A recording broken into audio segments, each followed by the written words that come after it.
If you ask the wrong question, then you're off down a certain route looking for an answer, which is not the answer you should be looking because the question was wrong in the first place. I think we can all agree that 2020 saw some major change. Change, I would say, that was probably going to happen over the next 10 or 20 years, but suddenly was forced upon us. So take, for some example, something simple, people working from home. We knew that was going to become more and more of an activity, and it's something that was going to happen over time. But due to the circumstances, we had to put it into place immediately. And it's worked. It needs modifying, it needs various things to it, but it has worked.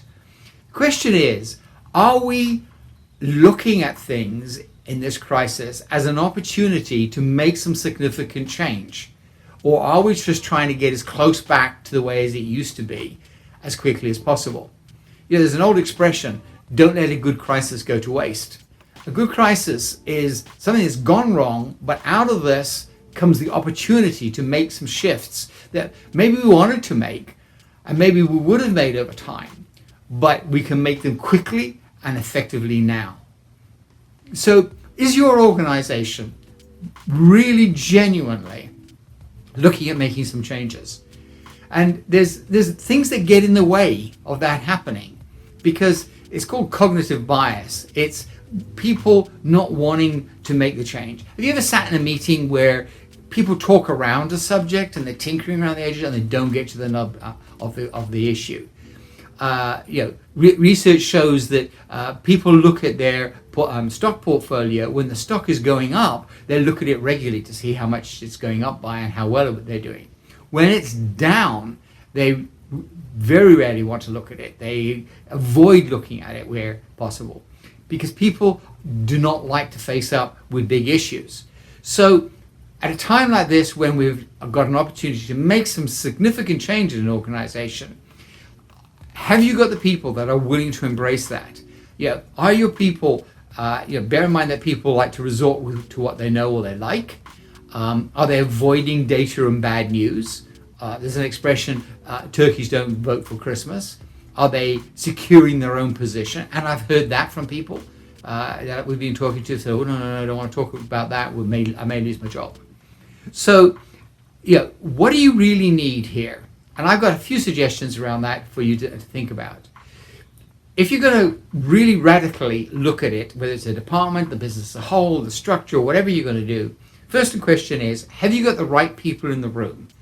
Okay, and by the right people in the room is, don't go to a department and ask it to review itself, because they're probably going to tinker around the edges with it. Get people in that debate, in that discussion from other departments. Get a really good think about what that department or that division or that section is really going to be doing. Is there mavericks in the room? Are there moderates in the room to create a balance? Do you have an external perspective in the room? So having the right people in the room to be able to relook at something becomes important.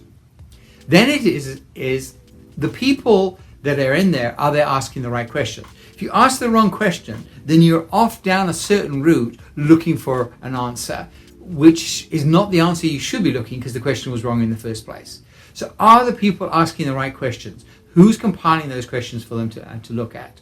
And when there's data there, is it relevant data? Is it the right data? Is it data pre-2020, which doesn't really apply now? Is it current data that they're using? Talking to a sales department the other day, and we're reviewing our customer. Okay, but a lot of those customers may not be in business anymore. The question is, what customers do you need to be having in the future? Not the ones that are already gone or disappeared, or the people in that organization have left.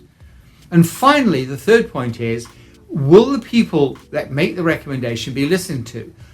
Does senior management or the decision makers going to be brave enough to listen to the recommendations, challenge them, of course, but listen to the recommendations and then be prepared to take action on it? So 3 things there: are the right people in the room, are they asking the right questions with the right data, and are the people that are going to make the decision brave enough to make the decision? Those are the things that really help you look at your business and take advantage of the situation. Hope that's been useful to you. All the best. Bye for now.